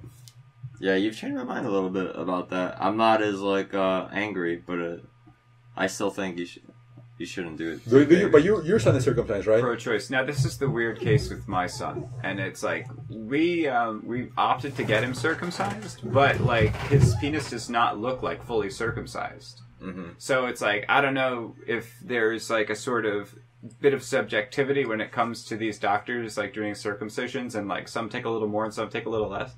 But he does not look that circumcised. So he looks... That's why I always questioned, because I always felt like I had some, but not like a lot. Yeah. Wait, he looks like half circumcised? Yeah, I don't know, because maybe half, if not circumcised at all, you know? And it's like a weird thing, because we were like, yeah, let's have the circumcision done. Just kind of like for the sake of normalcy, right? Because in the United States, it's like, it seems to be the norm that you get to do porn. Males are circumcised, yeah, you that's know? true. And so, which I've heard is different in other parts of the world where it's not the norm. You have to kind of opt for that, where in the United States you kind of opt out. But anyway, so we're like, yeah, let's do it. And then I'm pretty sure it was because it looked like, you know, he was swollen and stuff like that. But then I'm like looking and I'm like, you know, this doesn't quite look like, you know, what I'm... It might be because it's a baby dick too, though. And when he grows up, that's what I'm thinking. Like fill in the blanks. Yeah. Like, I don't know how it's going to blossom. Because I'm thinking... I don't know. I never... Because if you want to bring the... Since... We went to like a weird ass place. Let me go to another one. When I was like a little young boy, Tony went to a weird place. When I was a young boy, I'm trying to think of how old, but maybe like 4, 5, 6. Right. Like, I had to be in that area. I was still in Portugal, so it's like I had to be, you know, somewhat young. And then I noticed you're doing this. Is this your penis at the time? You're like, I had to be this is my dick. My pee-pee was this big. It was about a Snickers bite size. But I remember like I had like. There was like an issue where it's like I had to clean my dick. It's like there was something happening, and then like I got I went to a doctor, and then I remember this is the first woman that touched my penis. Now I just fucking with her, but she like pulled my skin back, you know, and then like rubbed like some lotion on the tip of my dick. She's like, "This is what you got to do," you know. So like I remember like having to like roll my dick back, and then like applying this cream or whatever to like my head of my dick. Okay. So it's like, but now it's like I wouldn't have to roll anything back, you know, it's all out there for the taking. You know, like I still got skin, you know, and if I want I can force it up, you know, and if I'm real small, it's like it still covers it. But I think maybe they take only a little bit, but as he grows older, his dick will grows in. He'll get a bigger dick hopefully. And then it's like it never grew; it just stayed. And the skin, I guess, won't like change it as much, or like I'm saying, maybe it'll just fill out when. That's like kind of my hope of hopes, because it's like I don't know if I could go back now and be like, let's take a little more off. Yeah, you know? Like I don't think that's an option at this point. I would say he's probably all right, because that was my case, you know. And it's like I definitely didn't get like any more dick cuttings after that, unless I completely blocked it out of my memory. Yeah. So I'm hoping for that too, you know. He's almost definitely fine, like health wise, but yeah, But no, totally. I've heard people online. You can see like there's so much nonsense about that. It's just like anything else. You can see that some people say supposedly there's different circumcisions. You can cut like some of it, all the skin, different styles, like a haircut. Yeah, but then when I went to get mine done, I remember that dog. They bring out like the thing, like which one do you want? Can you just cut the sides? Yeah, a little off the top. I want a mohawk. He's like, if you go online, you see all these. The doctor was like, you see all these different kinds of circumcisions. He's like, no, there's only one. So like, don't listen to any of that. Oh, really? They just cut it. There is one. But I don't know. Did he show you like we're gonna cut along this axis? No. And a different doctor ended up doing it. Oh, really? But he told me that. But then, did you witness it? No, they knocked me out. Good, thank God. Good. Can you imagine being awake while like somebody just cuts like flesh off of your genitals? They often do it. Yeah, and I remember once somebody. I was worried about it, and somebody's like, I remember one doctor was, "Oh, it's just skin." I'm like, "Yeah, let me take a knife to your dick." It was just skin. It's just skin. It hurts. I mean, during obviously you're knocked out in the field, but after you are super sore. Like you really can't even. You can walk like a cripple. How old are you? Can I ask this? Yeah, like 23. Yeah. Wow. This is more recent. Okay, I remember when it was happening. Yeah. That's crazy. That's wild that you had to do that. It was an ordeal for poor Tony over here. Yeah, I couldn't jerk off for 6 weeks. It was awful. No. I wasn't seeing anyone at the time. Those were across the bear though. Yeah.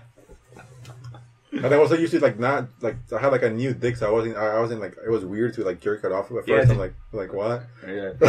Just feel a little gay. It's like I'm jerking off a different dick. No, but luckily it worked out. But yeah, in my case, it worked out perfectly. Like it looks better, it feels better. Yeah, you're a new man. Well, it's good to get a new perspective on things. Yeah. I've only had sex with one. At that time, I only had sex with one girl, I think.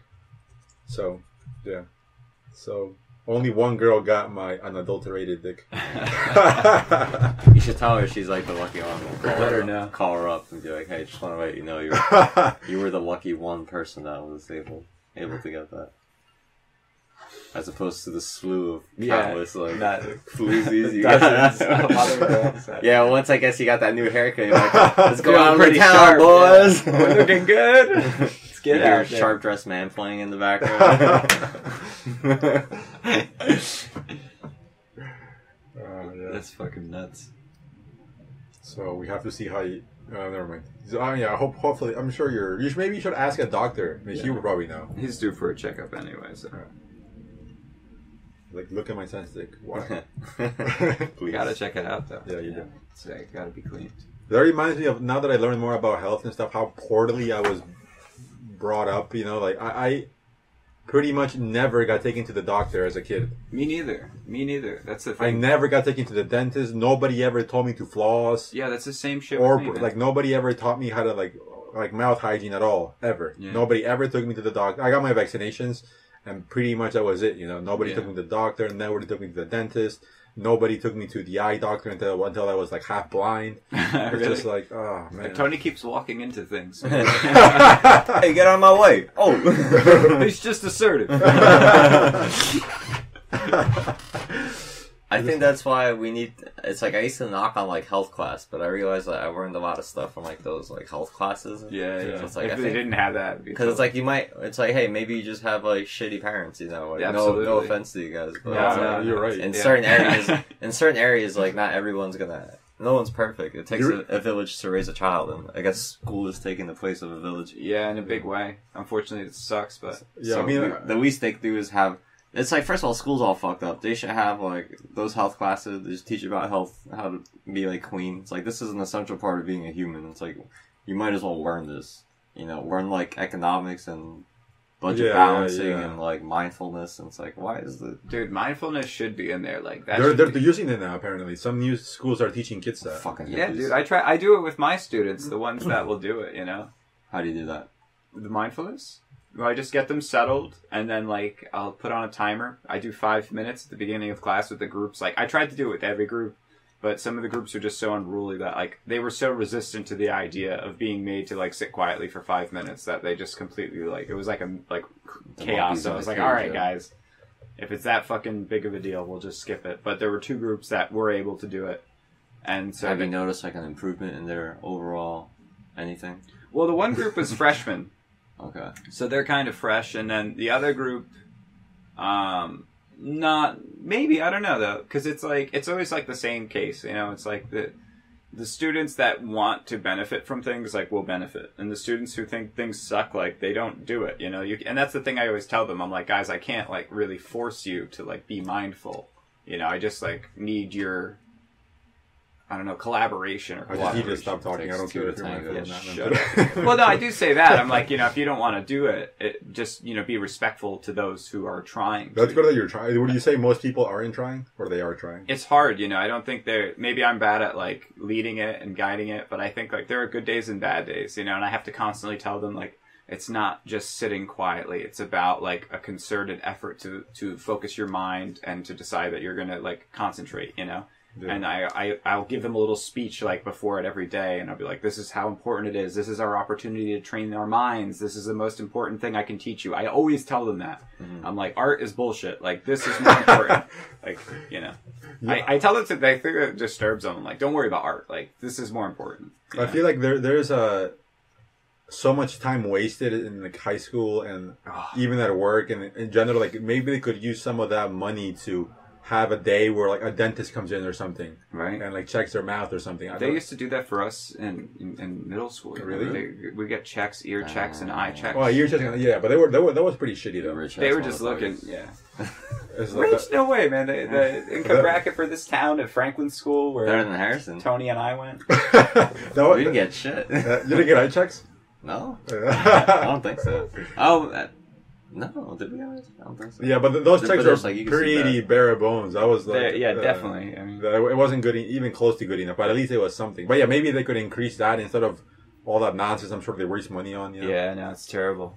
You got to think of it too. Like, you're teaching them this, and maybe they don't get it, but it's like maybe slightly more down the line, like it'll click back and they'll relearn that lesson. Yeah, so that's it's like that's the thing. There's not the immediate payoff, but you got to think of like the future payoff. You're kind of like laying in some groundwork. At the very least, you're planting a seed. Yeah, and exposing them to it. And it's like now when that idea pops up, which it's only becoming more popular. They're already going to be a little bit like acclimated to the idea of doing it and have a bit of familiarity with it. I mean, it sucks because you're like a teacher and you see these kids only for like a small amount of time, and you don't keep progress with them.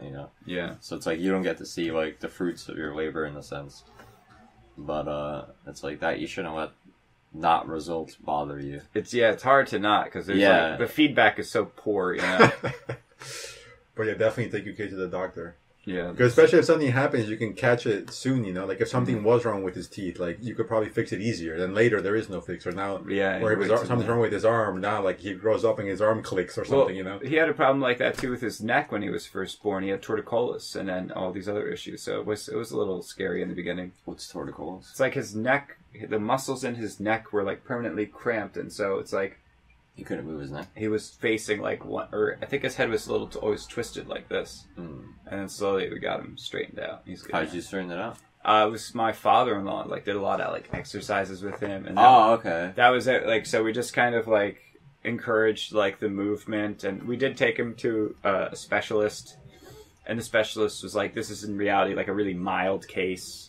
And so we just kept like working with him and like making sure that he was spending a lot of time where he was like working it and stuff like that. And then he came out okay. Oh, nice. So now he's fine with that? Yeah, it's fine. Oh, that's good. Does he still do that workouts? Or it's like, no, because he's just like a crazy kid now. So he just like moves all over the way he does, So he's healthy now all over? Yeah. He seems pretty good. That's good. It is good. But yeah, that's the thing. Yeah, if you catch it like early, you can do a lot, and if you have to pay attention. Such a big fucking kid. Now I'm thinking about my son. Take him to you have to take him like once. I don't know how often you're supposed to take little kids to the doctor. I know they're supposed to get an annual checkup at least. I don't even know. I'm really bad about about doing that properly. So that's something area for improvement. But the insurance issue and like the expenses of that, it's like I have to find a way to like maximize that, and I just haven't sat down and like done the legwork of finding out like what kind of coverage I could get for everybody. Your son so far thinks like, oh, you only see that doctor once in your whole life and that's it. That's how I was raised, It's like I had like talking about like question everything. Like I had so many like bad habits like coming out of my house that like even my wife like talking about personal hygiene, like she kind of like straightened my ass out. Oh yeah, you were not very good at that. No, she was like, you're fucking dirty. Like clean yourself every day, or I'm not having sex with you. And I was like, all right, I'll go in the shower. Fair enough. That's how she did it. She trained me. No, but I'm a much cleaner person than I was. Like you when are. Yeah, you remember. It was despicable. It was despicable. Yeah, not all the time, but often enough. Often Sometimes enough. Sometimes you're bad. Yeah, you remember too? Thanks, guys. I I was- didn't say anything. We said something. You're just drunk. You didn't Yeah, remember. I was so wasted, right? How many times do you have to tell you the same thing? It's like, don't talk to me. Did I really stink that bad? Like, At times, yeah. No, sometimes, but it was like sometimes I just didn't care. Like I was also like inebriated. We were like sweating and jamming. It's like yeah, so it was expected. I didn't really like care that much. Yeah, generally, it wasn't. It was bad. It was bad enough that there's plenty of jokes to be made. All right, good. I'm glad I could provide you material. Sorry for making you inhale my stank for so many years. You put up with that for how many years, Tony? In this tiny room here? No, but honestly, speaking, generally you were more or less not that smelly. Right. But sometimes you were, yeah. I was never fresh. I think it was sometimes it was just like a bad day, and then I guess it was noticeable because honestly, like I'd say like most of the time, like it wasn't like a noticeable thing. A lot of bad days during that period. Like, but if you're like drinking heavily and it was like summer, and not showering. Yeah, not, summertime. And smoking. All bets were off. Oh yeah, I smoked cigarettes. Yeah, too. so that's the thing. It's like That's you're a already big- like a whole like Big stanky conglomerate of like. I remember one. bad habits. Once you said you're like I don't shower, but when I finally shower, it's so refreshing. You said something like that, Yeah. And I'm like, how about I just shower every day? I remember I wasn't showering as much as a kid, and then I had a wet dream, and I was like, Okay. I gotta like shower, you know, because you can't just not shower, and then like to not like. You know, bring suspicion. I just started showering every day after that. Yeah. That just became the habit. Whenever, how old I was, like 6th grade or 7th or Yeah, but whatever it was. That's so funny. When I started, it was like shame. yeah, Shower. it kept you going. I When I started seeing my wife again, like after not like being with her for a while, like I didn't tell my parents, you know, and then so it was like I started showering every day again, and then they told me later that made them suspicious. That I was showering every day, and that like I wasn't telling them like who I was going to see or where I was going, and then they were worried I was gay because like I wasn't saying I wasn't like all of a sudden, yeah, it's like he's showering. He's showering every day, and he's meeting someone, and he's not telling us who it is. So it's a Definitely man. gay. that's funny. They were like, oh, At least you're clean and gay. yeah. Right, all right. You He's should have gonna told be him gay. that. At least At least shower. maybe that gay man will make him like have some standards. Gay queen, fuck. Yeah. Gay men are high maintenance, you know. You can't just be filthy. That's not true though, because I knew some gay people that were very like not clean. I think gay people generally do seem to be more neat, and I think that's a compliment. Yes. So that's good. So what's the problem? It's a vicious, That's racist. I feel like it's a good Is sign. that homophobic? No, is that right? No. It's like, I'm afraid of I'm like pro- they're so clean. I'm pro that, so I'm Yeah, no, me complimenting you. So you know, I still think it's like I'm sure somebody would take offense by it. Yeah, somebody will get mad. There's but really, there's nothing offensive about saying No, that, no. right? No, I don't think anything is. Well, to me, it's like you can say anything, Yeah. so I don't care. But I'm saying, if you say certain things, if somebody wants to get mad, they'll get mad, Yeah. and some people like being mad Yes. because there's nothing else to be. Yeah. So 'Cause how? there's nothing. But yeah. There's so many things you just don't know as a little kid, obviously, because you don't know anything or hardly anything. Mm. So, like, if people don't teach you, you're not going to know, you know? Yeah. And not just that, because like my folks, like they told me like I should do that, but there was no like real accountability. So it's not just telling people things; it's accountability. Well, that too. Well, It's like- telling is, like, I guess, the first step. Yeah, it's like first is like you need to know that this is like a prerogative, and then it's like if you fail to meet that, like there's some kind of consequence. But like my parents are stinky people too, you know? Like, and so no surprise that I'm stinky as well. And I think like part of it too is like there was such a defeatist like sentiment in my life as a young person, you know, like everything was so like ruined, like by, how do I put it? Like nothing was taken seriously in a certain way. And it's Right. like everything kind of seemed as though it was like artificial, even though it's not. But like at the time my philosophy was like everything is like phony. And so it's like there's no like nothing is sacred. You don't need to respect anything. And I wasn't like malicious out there, but like it undermined the development of my own being, because I was like, well, there is no being for me to develop. Like, you know, there's just like, I should just destroy myself with alcohol and bad habits, you know, so there was no need to be anything like better. And that was the kind of culture in my home, you know, it's like, How? Sorry, go ahead. No, that's just the way everyone was behaving. Like, nobody said that. No one was walking around saying, it's like, we're absolutely trying our best not to develop at all as a family. But, like, that's what everybody was doing, because of, reasons, but that's just the way it was. Yeah. I was going to say, when you started showering again, when did you start, how did you end up seeing again? I forgot. My wife? Yeah. I mean, how did you end up seeing your wife again? Oh, my God. We're going to put this story on the air. It's all thanks to John. Oh, it's John. Yeah. But was it really?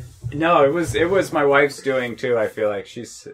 I think she's conniving. She is, yeah. She's very conniving. Yeah. So she went. I could agree with that, but what did she say? Because she started meeting up with our friend John, just hanging out, and she was doing like sexual things with him. No. Oh. I'll leave that out. But like, so yes, no, they never did anything. Okay. But sure they did. they would meet up and do music and stuff like that. Just hanging out, okay. But right.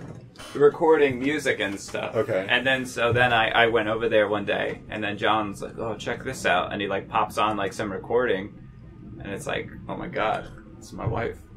And then I'm at like, the time she wasn't. At the time, not my wife. And then so then I was like, "Holy shit!" And then like it was like the siren song, and it was like hearing her voice. It was like aroused something in me. The sleeper awoke when I heard it, but then there was also like a lot of jealousy too, like that came to the surface. So it was like all this like jealousy for them hanging out. Yeah, and like he wanted to stick his dick in. It's like, no, this is where the dick is. Right. That's where that comes down. Okay, so then you heard that song and then so that was like the beginning of things. What, did you call her then or something? And then let's see what happened from there. And then so that was like, oh my God, and then blah blah blah. And then she was looking for something, like some previous recording, and she wanted to ask me, right? So now it's here. And then John was like, like, here, just take her number. Like, I don't want to be like the in-between. And then that was like it, So when they're recording from you? Yeah, because like, we had jammed back in the day. It was something like the three of us had done together or something like that. And so she wanted to ask me for that recording, and then we started talking. And then one thing led to another. And now here I am. You kept it secret for a while. It was a secret. Didn't you tell me right away? It was a naughty thing. I think you told me, or maybe you waited to. Yeah, I told you 3 months after it started. No, I'm just kidding. I don't remember how long I waited to tell you. I need to know that. You told me after a while, and I was like... Was John trying to get with her? Yeah, I think he was. Yeah. Big time. He didn't get it? No. Why? Because didn't like wife, your wife didn't. He was denied. Yeah, he got turned down. My lady. John got turned down by your wife. Yeah, because she already had her sights on you. She was going for the grand prize. Yeah, she would make herself visible and stuff. She was crazy like that. Oh yeah, I think she had that power. Remember, she would just pop up. Remember, we got into an accident with Frank that one time because she popped up, and he's like, "Oh, there's my ex-girlfriend or something." And then Frank's like, "The lesbian?" And then bam, then we swam to the back of that car. Oh my God. Remember there was a kid? I forgot about that. There was a kid that was staring back the whole time. He was in permanent shock even after, like, we kept driving afterwards. Wait, Frank thought your wife was a lesbian? No, he thought I was talking about someone else who I never dated anyway. Yeah, but Frank is just an idiot. So he was wrong about that, but yeah, we did actually see her. Remember, she would like pop up all the time. Yeah. And then like she didn't. Pop up. She didn't. She vanished. So she was good at that. I don't know how she managed that. Skill, yeah. You should ask her. Be like, how'd you do that? How you do that? It's a special skill. Should be a tracker. I've never gotten a girl through those kind of games. It's always, I guess, it's mostly been the internet. Yeah, different kind of games. Yeah, it's just like, come over, okay. We'll play games when we get here. No, it's not that straightforward, but it's pretty close. So, how long ago was that? Like 5 years? Yeah. Wow. Okay. How long have you been married? 4 years. 4 years. Damn. Yeah, man. That's wild. It is. It's fucking nuts. And like my child is so much older now, and he's like talking to me. He's so cool. He tells jokes now. He does like shit, and it's like I've been married a long time, and so it's like this is married life, and it's like You finally got a friend in there? What? So like now you got like a friend in there. It's like yeah, he's my comrade. He's my dude. He really like sticks up for me and shit. It was so funny. Like, that's good. You gotta get him on your side. I had I had some of these cookies that like a family friend had got for us, but like no one was eating them because like they were like horrible. They were like, I don't know, like Ecuadorian cookies or something like that. Okay. So they were a little unfamiliar and everyone was like afraid to eat them. I was like, I'm gonna try it because I was throwing a bunch of shit out. I was like, let me try them. If they're good, I'll keep them. I try one. The Bimbo cookies. Oh, Bimbo's good. Bimbo's good. Yeah, so I was like, oh, this shit's good. What's wrong with Bimbo? Bimbo's nothing, like but you know, they just whatever. It's not American. I think it's Mexican. Though. Mexican? Okay. I could be wrong. And then so I'm eating. I'm like, this is a good fucking cookie. And I'm like, Lee, you know, try to eat this cookie. And he never wants to try anything. And then I go to my wife and I'm like, oh, here, eat this. And then she's like, no, not right now. And then I'm like, okay, but try it because she loves junk food. So I'm like, here, just eat this shit. You know, you'll like it. And then I went upstairs to do some work, and then she told me later on after I came back down that after my son was playing by himself, and then he comes into the room with the cookie, and he goes to my wife, and he's like, Daddy asked you to eat this cookie. And then he was like, eat the cookie. Daddy likes these cookies. And like he was like coming back with that, and she's like, no, like I don't want to eat it. And then he's like, he was all like adamant about it. Did she eat it? She didn't. So she gave him some excuse. He's like, I'll leave it on the table. Like, he decided.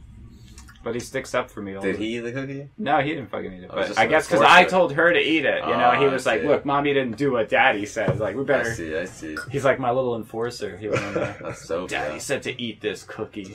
You can make him a hitman. You gotta start training him now. He's so funny. He's like...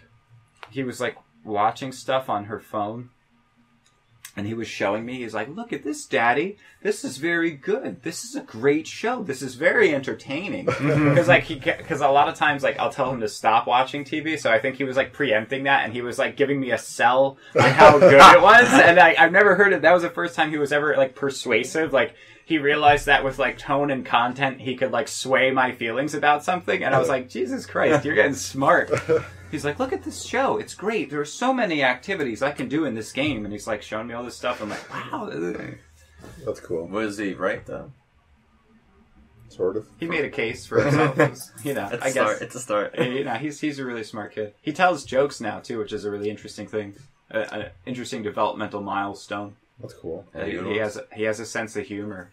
And he goes like one-liners like Mitch Hedberg. Yeah, today was like no, he's like poop on poop on poop on poop. That was his good joke. No, he has more clever jokes than that. I don't know. It's like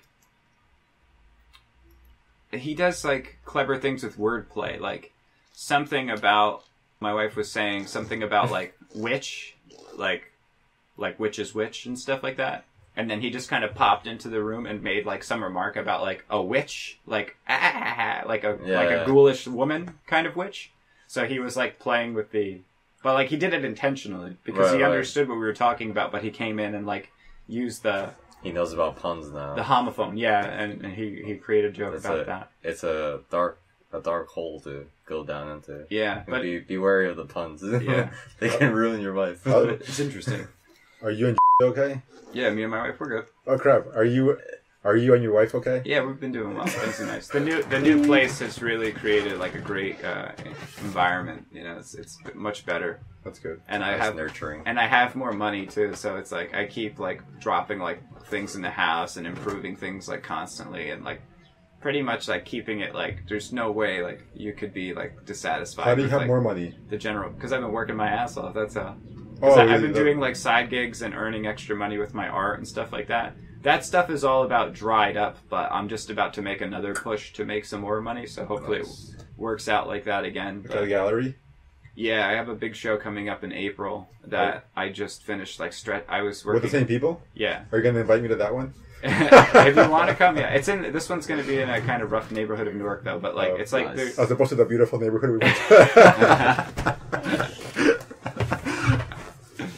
It's a multi-person show, though? Yeah, it's a big show. I did it a couple months ago, and it's a good one because it's like there's like all these like pharmaceutical people. So they have like money. They're like money people, and they actually buy art and stuff like that. Oh, so it's multiple. How many artists? I don't know. So many. So what are you bringing? I'm working on a whole new series of work. hopefully get 4 not really big, but 4 decent sized paintings done. And then I have 3 smaller paintings I wanted to do. And then I have a bunch of old work, which if they really need the work, I could show that too. But so I got a lot of shit lined in April? up. In April, yeah. April so what? Like late April? 28. I was about to check my phone. Okay. 18th, 14th. Yeah. I'd like to go if you want. Yeah, come check it out. It's interesting, you know. But Susie asked me about it yesterday too. Oh, that's nice. Who's Susie? She's wait. Oh. Yeah, she's the person. I don't know.